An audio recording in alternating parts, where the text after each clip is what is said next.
नमस्कार दोस्तों, यदि आप भी न्यूजीलैंड के खिलाफ खेले जा रहे टेस्ट सीरीज के दूसरे टेस्ट मुकाबले के पहले दिन का खेल देखकर खुश हुए हैं, तो हमारी इस वीडियो को एक लाइक जरूर कीजिएगा। दोस्तों, आज हमारी इस वीडियो का लाइक टारगेट सिर्फ 500 लाइक्स का है। तो दोस्तों, वीडियो को दिल से लाइक जरूर करें। दोस्तों, जैसा कि आप सभी जानते ही हैं कि फिलहाल अभी न्यूजीलैंड की टीम भारत के दौरे पर है, जहां भारत और न्यूजीलैंड के बीच 3 मैचों की टेस्ट सीरीज खेली जा रही है, जिसका पहला मुकाबला बेंगलुरु के चिन्नास्वामी स्टेडियम में खेला गया, जिसमें भारतीय टीम को हार का सामना करना पड़ा। लेकिन दूसरे टेस्ट मुकाबले में भारतीय टीम ने ऐसा कमाल कर दिखाया जिसकी कल्पना कभी न्यूजीलैंड की टीम ने नहीं की होगी। तो दोस्तों, बताने जा रहे हैं आपको भारत और न्यूजीलैंड के बीच खेले गए दूसरे टेस्ट मुकाबले के पहले दिन का पूरा रोमांचक हाइलाइट्स। उससे पहले यदि आपने अभी तक चैनल को सब्सक्राइब नहीं किया है तो सब्सक्राइब जरूर करें, ऐसे ही क्रिकेट की अपडेट पाते रहने के लिए। तो दोस्तों, भारत और न्यूजीलैंड के बीच 3 मैचों की टेस्ट सीरीज का दूसरा टेस्ट मुकाबला पुणे स्टेडियम में खेला जा रहा है, जहां टॉस के लिए सिक्का उछाला गया। तो टॉस न्यूजीलैंड के कप्तान टॉम लैथम ने जीता और टॉस जीतकर पहले गेंदबाजी करने का फैसला किया और भारतीय टीम को पहले बल्लेबाजी के लिए आमंत्रित किया था, जहां भारतीय टीम की तरफ से एक बार फिर पारी की शुरुआत कप्तान रोहित शर्मा और यशस्वी जायसवाल ने की। जहां पहले टेस्ट मुकाबले में भारतीय टीम को बेहतरीन शुरुआत नहीं मिलने के कारण भारतीय टीम को पहला टेस्ट गंवाना पड़ा था। ऐसे में इस मुकाबले में इन दोनों ही बल्लेबाजों के कंधों पर अपनी टीम को एक बेहतरीन विस्फोटक ओपनिंग शुरुआत दिलाने की बहुत बड़ी जिम्मेदारी थी, जहां इन दोनों ही बल्लेबाजों ने इसे बखूबी निभाकर दिखाया। जहां मुकाबले की शुरुआत में ही रोहित शर्मा ने पहले ओवर में ही 2 शानदार चौके और एक बेहतरीन गगनचुंबी छक्का जड़ टीम के लिए बेहतरीन शुरुआत करी।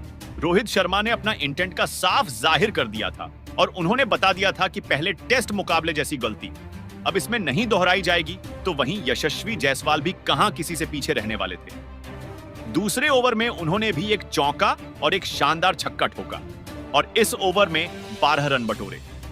भारतीय टीम की यह जोड़ी विस्फोटक अंदाज में बल्लेबाजी कर रही थी और जायसवाल और रोहित शर्मा की बल्लेबाजी देखकर न्यूजीलैंड के गेंदबाज और कप्तान के पसीने छूटने लगे थे। न्यूजीलैंड के गेंदबाज अपनी गेंदबाजी में हर एक बदलाव कर रहे थे जो उन्हें करनी चाहिए, लेकिन उनको कुछ भी समझ में नहीं आ रहा था।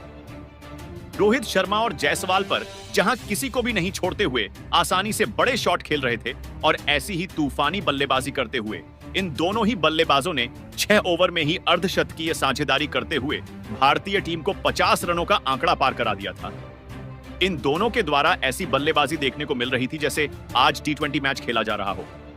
ऐसे ही 8वें ओवर में टिम साउदी की पहली ही बॉल पर रोहित शर्मा ने एक और छक्का ठोक दिया। इसके बाद तीसरी बॉल पर चौका ठोककर टिम साउदी के होश उड़ा दिए थे और फिर रोहित शर्मा यहीं नहीं रुके। उन्होंने ओवर की आखिरी बॉल पर भी एक बेहतरीन छक्का ठोक न्यूजीलैंड के खेमे में हड़कंप मचा दिया। कप्तान रोहित शर्मा की तूफानी विस्फोटक बल्लेबाजी मैदान पर कोहराम मचा रही थी। वहीं दूसरी तरफ यशस्वी जायसवाल का बल्ला भी जमकर आग उगल रहा था और उन्होंने 10वें ओवर में मैट हेनरी को आड़े हाथों लेते हुए इनके ओवर में 2 बेहतरीन छक्के और एक शानदार चौका लगाकर न्यूजीलैंड को बैकफुट पर ला दिया था। यह दोनों ही टेस्ट मुकाबले को T20 की तरह खेल रहे थे और ताबड़तोड़ विस्फोटक अंदाज में न्यूजीलैंड के गेंदबाजों की जमकर कुटाई कर रहे थे। एक तरफ से रोहित शर्मा का बल्ला मैदान पर तूफान मचा रहा था, तो दूसरी तरफ यशस्वी जायसवाल अपने अलग ही अंदाज में बल्लेबाजी कर रहे थे, जहां 11वें ओवर में 2 बेहतरीन छक्के ठोककर रोहित शर्मा ने अपना विस्फोटक अर्धशतक सिर्फ 30 गेंदों में ही पूरा कर लिया था। साथ ही उन्होंने भारतीय टीम को 100 का आंकड़ा भी पार करा दिया था। दूसरी तरफ यशस्वी जायसवाल भी अपने अर्धशतक के बेहद करीब पहुंच चुके थे और 13वें ओवर की मेन विलियम ओरॉर्को को 2 तूफानी छक्का ठोकर यशस्वी जायसवाल ने भी अपने अर्धशतक को पूरा किया। जायसवाल का भी बल्ला रुकने का नाम नहीं ले रहा था और इन दोनों ने ही भारतीय टीम को बेहतरीन शुरुआत दिला दी थी और 15 ओवर में ही भारतीय टीम 137 रनों पर पहुंच चुकी थी, जिसके बाद एजाज पटेल ने आकर 16वें ओवर में भारतीय टीम को पहला झटका दिया और तूफानी बल्लेबाजी कर रहे यशस्वी जायसवाल को ओवर की चौथी गेंद LBW आउट कर दिया। जहां यशस्वी जायसवाल आज 63 रन की तूफानी पारी खेलकर ऑन आउट हुए और अब SSV जायसवाल के आउट होने के बाद किंग विराट कोहली मैदान पर बल्लेबाजी करने के लिए उतरे। और दोस्तों, विराट कोहली ने मैदान पर उतरते से कवर ड्राइव के द्वारा एक बेहतरीन चौका लगाया और अपना खाता खोला। इसके बाद तो कोहली का बल्ला यहीं नहीं रुका और उन्होंने एक तूफानी छक्का ठोका और भारतीय टीम को 150 रनों के पार पहुंचाया। अब विराट कोहली ने रोहित शर्मा के साथ साझेदारी बनाना शुरू कर दिया था और अपनी टीम के स्कोर को आगे बढ़ाने लगे थे। जहां विकेट गिरने का कोई भी दबाव भारतीय बल्लेबाजों ने अपने ऊपर नहीं लिया था और कोहली ने आते से ही बड़े शॉट खेलकर इसको साबित कर दिखाया था। इसके बाद अगले ओवर में रोहित शर्मा ने एक बार फिर हाथ खोले और 3 बेहतरीन चौके इस एजाज पटेल के ओवर में ठोक दिए थे। वहीं रोहित शर्मा अपने शतक के करीब आगे बढ़ रहे थे, तो वहीं भारतीय टीम से 200 रनों का आंकड़ा कुछ ज्यादा दूर नहीं था। 20 ओवर में भारतीय टीम का स्कोर 182 रन हो चुका था, तो वहीं विराट कोहली ने मैट हेनरी के अगले ओवर में 2 चौके ठोककर इसे और भी नजदीक पहुंचा दिया। तो वहीं इसके बाद रोहित शर्मा का बल्ला एक बार फिर चला और सबसे पहले उन्होंने पुल शॉट के जरिए बाउंसर पर एक छक्का ठोका और भारतीय टीम को 200 रनों के पार पहुंचाया। इसके बाद 2 बेहतरीन चौके लगाए और अपना तूफानी शतक सिर्फ 70 गेंदों में ही जड़ दिया था, जिसके बाद रोहित शर्मा विराट कोहली से गले मिले और अपने शतक को सेलिब्रेट किया। साथ ही कोच गौतम गंभीर के साथ पूरी टीम ने खड़े होकर तालियां बजाई। रोहित शर्मा का बल्ला आज मैदान पर तूफान मचा रहा था, तो वहीं विराट कोहली भी इनसे पीछे नहीं रहे और इन्होंने टिम साउदी के ओवर में एक नजाकत भरा शॉट लगाया और चौका बटोरा। इसके साथ ही अब इन दोनों के बीच में 50 रनों से ज्यादा की साझेदारी हो चुकी थी। भारतीय टीम की इस तरह की बल्लेबाजी देखकर हर कोई हैरान था, जहां न्यूजीलैंड की टीम का तो ऐसा हाल था मानो उनके पैरों तले जमीन खिसक गई हो। अब शतक लगाने के बाद तो रोहित शर्मा ने अपनी लय ही बदल ली और काफी आक्रामक और भी विस्फोटक अंदाज में बल्लेबाजी करने लगे। तो वहीं इनकी तरह ही तूफानी विस्फोटक अंदाज विराट कोहली ने भी अपना रखा था, जहां विराट कोहली ने इस बार रचिन रविंद्र को अपना निशाना बनाया और उनके ओवर में 2 चौके लगाकर गेंद को बाउंड्री की सैर कराई, जिसमें एक कवर ड्राइव विराट कोहली ने शानदार तरीके से लगाया था, जहां हर एक ओवर में भारतीय टीम के लिए बड़े शॉट आ रहे थे और टीम का स्कोर आसानी से आगे बढ़ रहा था। विराट कोहली जहां अपने अर्धशतक के बेहद करीब थे, तो वहीं इसके बाद अगले ओवर में रोहित शर्मा ने एजाज पटेल को की गेंद पर एक गगनचुंबी छक्का ठोका और गेंद स्टेडियम की छत पर जाकर गिरी। इस प्रकार इन दोनों ने मिलकर भारतीय टीम को 250 रनों के करीब पहुंचा दिया था और दोनों के बीच अब 70 रनों से ज्यादा की साझेदारी हो चुकी थी।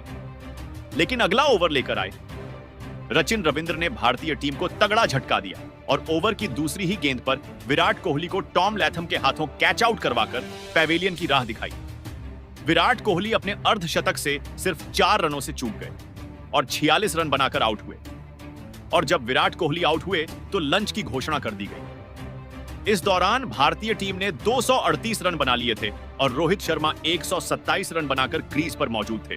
तो वहीं लंच के बाद मुकाबला शुरू हुआ, तो रोहित शर्मा का साथ निभाने मैदान पर बल्लेबाजी करने के लिए सरफराज खान आए, जिन्होंने पहले टेस्ट मुकाबले में शतक जड़ भारतीय टीम की मैच में वापसी कराई थी और सरफराज खान ने आते से ही भागकर 2 रन लिए और अपना खाता खोला। भारतीय टीम के 2 विकेट जरूर गिरे थे, लेकिन भारतीय टीम अभी अच्छी स्थिति में थी। ऐसे में दबाव न्यूजीलैंड की टीम पर और भी ज्यादा बढ़ चुका था, जिसे सरफराज खान ने इस ओवर में 2 चौके लगाकर और बढ़ा दिया था। इसके साथ ही भारतीय टीम ने 250 रन का आंकड़ा पार किया। वहीं रोहित शर्मा का बल्ला रुकने का नाम ही नहीं ले रहा था और उन्होंने अगले ओवर में मैट हेनरी को 2 छक्के ठोके और अपनी पारी को 150 रनों के पार ले गए। वहीं सरफराज खान भी अब रोहित शर्मा का बेहतरीन साथ निभा रहे थे और अब इन दोनों के बीच में शानदार साझेदारी तैयार होने लगी थी, जिसके बाद सरफराज खान ने विलियम ओरॉर्को के ओवर में एक चौका स्टेट में लगाया और साझेदारी को आगे बढ़ाया, जहां 35वां ओवर टिम साउदी लेकर आए और इस ओवर की दूसरी ही गेंद पर रोहित शर्मा ने पुल शॉट के जरिए छक्का जड़ा। लेकिन इसी ओवर की चौथी बॉल पर रोहित शर्मा को साउदी ने बोल्ड कर पैवेलियन की राह पकड़ाई और न्यूजीलैंड की टीम ने राहत की सांस ली। जी हां दोस्तों, भारतीय टीम को अब काफी बड़ा झटका लग चुका था और रोहित शर्मा 162 रन बनाकर आउट हो चुके थे, जहां भारतीय टीम का स्कोर 286 रन हो चुका था। अब दोस्तों, रोहित शर्मा के आउट होने के बाद मैदान पर बल्लेबाजी करने के लिए आए ऋषभ पंत, जिन्होंने पहले टेस्ट में तूफानी पारी खेली थी। हालांकि सिर्फ 1 रन से वह अपने शतक से चूक गए थे। अब न्यूजीलैंड की टीम ने रोहित को आउट करने के बाद भारतीय टीम पर दबाव बनाना चाहा, जहां न्यूजीलैंड के गेंदबाज चाहते थे कि जल्द से जल्द विकेट निकाले जाएं और इस दबाव को और बढ़ाया जाए। हालांकि पंत और सरफराज खान आज अलग ही मूड में नजर आ रहे थे। उनकी बल्लेबाजी देखकर ऐसा लग रहा था जैसे कि वह डगआउट से ही सेट होकर आए हैं और उन्होंने आते से ही न्यूजीलैंड के गेंदबाजों पर कहर ढाना शुरू कर दिया।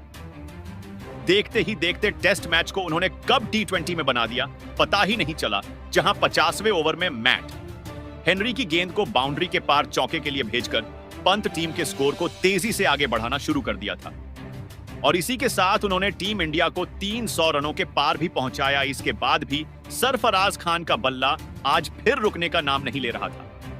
जहां अपनी घातक बल्लेबाजी से इस खिलाड़ी ने 52वें ओवर की तीसरी गेंद पर टिम सऊदी को शानदार चौका लगाते हुए सिर्फ 40 गेंदों में ही अपना अर्धशतक पूरा कर लिया था। उनकी ऐसी बल्लेबाजी देखकर न्यूजीलैंड की टीम के होश उड़ चुके थे और उनके गेंदबाजों ने पसीने छोड़ दिए थे। उन्हें समझ नहीं आ रहा था कि क्या किया जाए, क्योंकि इन दोनों ने तो अपनी विस्फोटक बैटिंग से तहलका मचाकर रख दिया था। इन दोनों का बल्ला रुकने का नाम ही नहीं ले रहा था। जहां एक तरफ से पंत का बल्ला आग उगल रहा था, तो वहीं दूसरी तरफ सरफराज खान अपने अलग ही अंदाज में बल्लेबाजी कर रहे थे और एक के बाद एक चौके की झड़ी लगाते हुए इन्होंने भारतीय टीम के स्कोर को 330 रनों के पार पहुंचाया।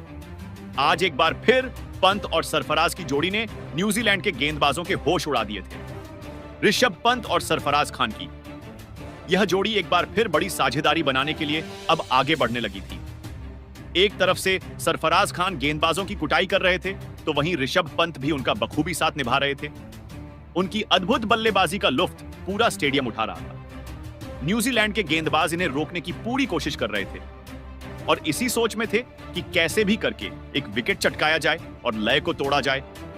लेकिन आज सिर्फ उन्हें मायूसी हाथ लग रही थी, जहां एजाज पटेल को आड़े हाथों लेते हुए सरफराज ने शानदार चौका लगाया और टीम इंडिया को 350 रनों के पार पहुंचा दिया। इसके बाद 66वें ओवर में भी एजाज पटेल की ऋषभ पंत ने धज्जियां उड़ाकर रख दी, जहां ओवर की पहली ही गेंद पर पंत ने तूफानी छक्का लगाकर बेहतरीन स्वागत किया। इसके बाद तीसरी गेंद पर एक बार फिर गगनचुंबी छक्का लगाकर गेंद को मैदान के बाहर भेज दिया। पंत यहीं नहीं रुके और अंतिम गेंद पर भी उन्होंने एक शानदार चौका लगाया और अपना शानदार अर्धशतक पूरा किया। इसी के साथ ही इन दोनों के बीच 100 रनों से ज्यादा की साझेदारी भी पूरी हो चुकी थी, जिसके दम पर टीम इंडिया ने अब मुकाबले में जबरदस्त पकड़ डीएच बना ली थी, जहां 60 ओवर में टीम इंडिया 380 रन बना चुकी थी और टी ब्रेक हो जाता है, जिसके बाद एक बार फिर मुकाबला शुरू होता है, जहां दोनों बल्लेबाज एक बार फिर मैदान में उतरे और आते से ही सरफराज खान ने मैट हेनरी को आड़े हाथों लिया और पहले तो लगातार 3 गेंदों पर 3 तूफानी छक्के ठोक डाले और इसके बाद एक शानदार चौका लगाया, जिसे देख पूरा स्टेडियम गूंज उठा। जिसके बाद ऋषभ पंत ने भी अपने हाथ खोले और बड़े शॉट लगाना शुरू कर दिया। जहां इन दोनों की बल्लेबाजी देखते ही बन रही थी, जिसे देखकर सभी खुश थे, तो वहीं कप्तान रोहित शर्मा, विराट कोहली के साथ साथ कोच गौतम गंभीर भी खुश नजर आ रहे थे और यह भी इन दोनों की बल्लेबाजी का लुत्फ उठा रहे थे। जहां न्यूजीलैंड की टीम विकेट निकालने की हर संभव प्रयास कर रही थी, लेकिन विकेट निकालना इतना आसान नहीं था। जहां इस दौरान सरफराज खान एक शानदार चौका लगाया और अपना शतक पूरा किया। साथ ही भारतीय टीम को 400 रनों का आंकड़ा भी पार कराया। वहीं दूसरी तरफ से ऋषभ पंत ने भी अगले ओवर में 2 बेहतरीन चौके ठोके और अगले ही ओवर में एक चौका सरफराज खान के बल्ले से भी निकला। हालांकि शतक ठोकने के बाद सरफराज ज्यादा देर तक टीके न रह पाए, जहां ऋषभ पंत और सरफराज खान के बीच एक 140 रन से ज्यादा की साझेदारी हो चुकी थी, जिसे टिम साउदी ने तोड़ा और अपने टीम के लिए एक बड़ा विकेट हासिल किया। सरफराज खान 112 रन बनाकर अपना विकेट टीम सऊदी को दे बैठे, जिसके चलते यहां टीम इंडिया को चौथा बड़ा झटका लगा और जब सरफराज खान आउट हुए तब 417 रन का स्कोर भारत की टीम का हो गया था। जिसके बाद के एल राहुल बल्लेबाजी के लिए मैदान में उतरे और ऋषभ पंत का साथ निभाने लगे। दूसरी तरफ ऋषभ पंत बेहतरीन बल्लेबाजी कर रहे थे। हालांकि दिन का खेल खत्म होने में ज्यादा समय नहीं बचा था और यहां से भारतीय टीम को एक बेहतरीन साझेदारी की जरूरत थी।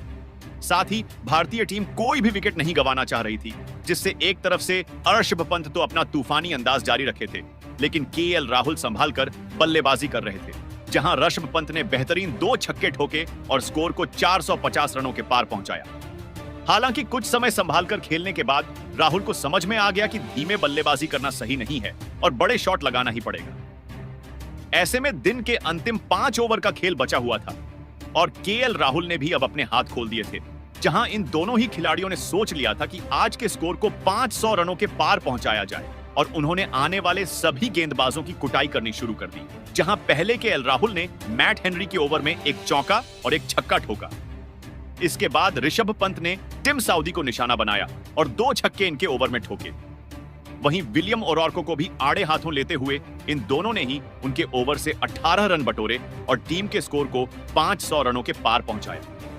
इस प्रकार ऋषभ पंत और के एल राहुल ने मिलकर अंतिम 5 ओवर में 56 रन ठोक डाले और दिन का खेल खत्म होने तक भारतीय टीम ने स्कोर बोर्ड पर 513 रन लगा दिए हैं। जहां ऋषभ पंत 82 रन बनाकर तो वहीं के एल राहुल 38 रन बनाकर क्रीज पर जमे हुए हैं। तो अब दोस्तों देखना यह होगा कि भारतीय टीम दूसरे दिन कितना स्कोर बनाती है और कितने स्कोर पर पारी को घोषित करती है। हालांकि कप्तान रोहित शर्मा चाहेंगे कि दूसरे दिन सबसे पहले ऋषभ पंत अपना शतक पूरा करें, उसी के बाद पारी को घोषित करें। तो दोस्तों आपको क्या लगता है, रोहित शर्मा कितने स्कोर के बाद पारी को घोषित करेंगे? आप आज भारतीय टीम के प्रदर्शन को 10 में से कितने अंक देना चाहेंगे? कमेंट बॉक्स में हमें अपनी राय जरूर बताएं।